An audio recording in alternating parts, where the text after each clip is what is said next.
Welcome to this week's GCN Tech Clinic, where we aim to answer your bike, tech and maintenance related questions. You can submit your questions in the comments section down below and we'll do our very best to answer as many as possible within the allotted time. Right, Fergus has joined me from GMBN this week. So Ferg, hit us with the first question. Right, so we have DGTF9RP has asked, would it be possible to use a good chain wax as low friction sealed bearing lube? As in, used for pulleys, bottom brackets, wheels? If not, why not? No is my first answer. Okay. Because compared to a bike chain, a rotating bearing, for starters, is a different type of bearing. A chain is like more of a bushing. Yep. And it is articulating rather than rotating constantly. So the best thing to use in bearings is what people use in bearings, grease. Grease, right? yeah. I mean, if you want to be like a super nerd, you could put some oil in there to help make them spin a bit faster, but then you're not really going to get like longevity and long service intervals with your bearings. Not going to last very long if you just use that, are you? Simple answer, keep chain wax for chains. There you go. Nick Francis 7643 says, do you think the geometry in terms of stack height increasing on race bikes will change in the near future, as we seem to be seeing more and more pros using spacers to be able to hold an aero position for longer? Yes, I do think we're going to start to see that changing. Now, I'll explain the theory here is that in the past, the idea was just to have the front of your bike as low as possible, and that just forced your back to be lower. But by doing that, you then have to have your arms really straight to reach the handlebars. So by bringing the handlebars up, you bring this section of your arm to be like level with the ground, which means there's less arm presented to the wind. That's the theory behind it. Okay. Small changes, I know, but I think that is the trend that we're going to see. I don't know if there's a crossover with mountain biking in terms of stack height or anything like that. Yeah, I mean, we're seeing stack heights increasing again, just to kind of allow riders to be in a stronger position the whole way down the trail whilst giving some front end grip. So I mean, different reasons, but yeah, again, something we're seeing, just slight minor changes in body position that allow you to be stronger. It's interesting that we've seen front of bikes go lower and then gradually start to come back up again. Yeah.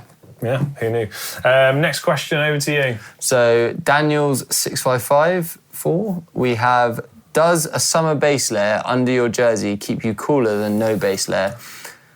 Maybe the core sensors could help determine the answer if it doesn't exist already. What's your thoughts?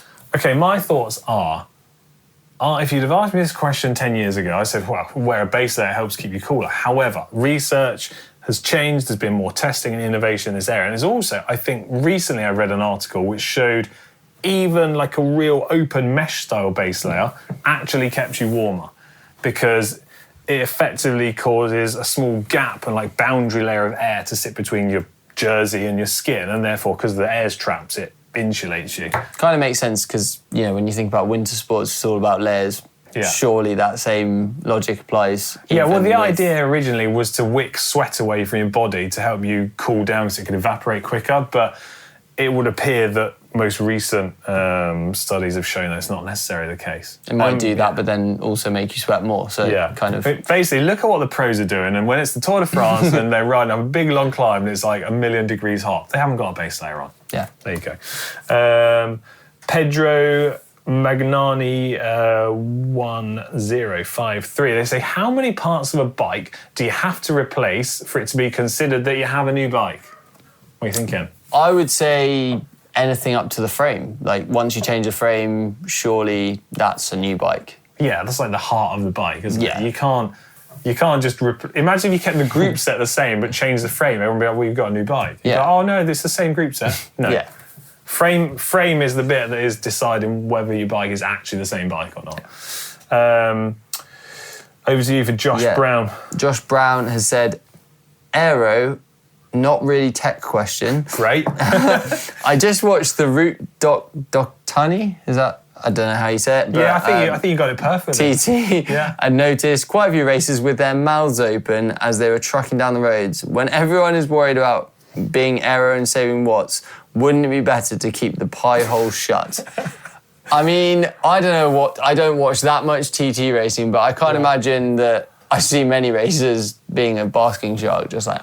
No, like, part of me wants to say, okay, if you tested this in isolation, like in a wind tunnel, in a controlled environment, there may be some kind of way that you could say, okay, with your mouth wide open, you're giving away like 2 watts or 1 watt or something. Yeah. But the trade-off is in the like real world application, you're going to negatively impact your breathing, trying to breathe through your nose. So I think it's, yes, there might be a minuscule aerodynamic penalty, but I think the trade-off is like a huge decrease in like aerobic efficiency. Yeah, being able to breathe. I mean, crucially quite important to cycling, really. Yeah, I think let's not worry about cycling with your mouth open.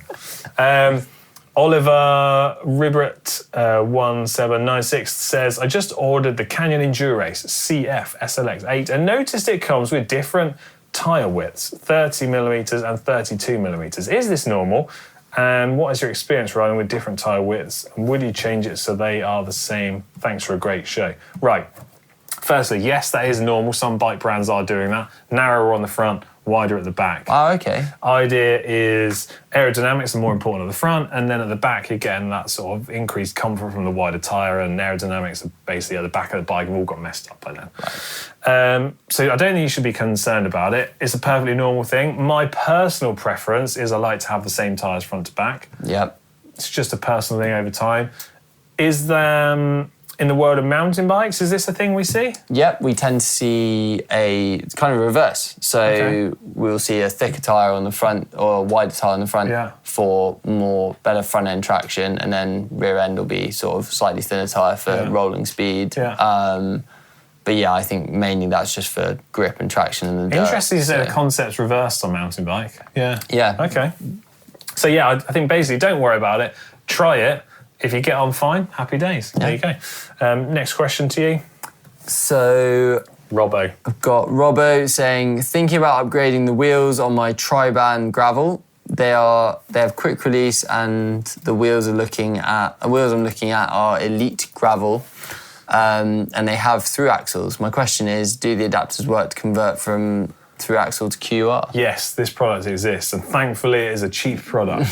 Basically, you've got... typically you'd want to get ones that are machined from a little piece of aluminium, right? And they are almost like an end cap that will go onto the wheel, and then they've got the little shoulder that the normal dropouts can sit on, and then your normal quick release will go through the middle. Got you. Yeah. Like sort of like is a step down to reduce the size of the Thru-Axle on the wheel. I mean, it saves a lot of money and allows you to sort of keep the frame running a little bit longer, right? Yeah, exactly. I think it's a good thing, and thankfully. I bought a set a couple of years ago, and they were like £10, so bargain really. Happy days. And then our last question for this week is from Comeback Miazvaglu. I think I got that right? Yeah, smashed it. Yeah, thanks, mate. I like that. They say, I can't believe I'm reading this question out. What if you put a long balloon in your frame, like in the top tube, and filled it with helium? Would it make the bike lighter? Ferg, what are you thinking? I mean, yes, but why is my first question. I mean, like you say, maybe it makes it lighter, but that seems like a lot of effort. And also, like, how do you even go about doing that? So let's think. Helium balloons, like, yes, they float, but they float and take the weight of a balloon, which basically weighs nothing. So I feel like you would go through a lot of effort to achieve pretty much nothing. Yeah. Yeah. And the same people have said about putting helium in your tyres in the past. Oh, it'd make the bike lighter. It's like, no, let's just no. Let's just stick to conventional air. Thing. Conventional air. Conventional air. It's served us well for the last existence of life. Yeah, it works. It works. Save your time, effort, and money, and just enjoy riding your bike. There you go. Right, that was it. That was our last question for this week. As always, I say this every single week. I hope we've answered your question and it's been helpful. And if we didn't get to your question, well, I'm really sorry, and hopefully we'll get to it in the coming weeks. Right, we're out of here. Should we get some lunch? Yeah, let's get some lunch. See ya.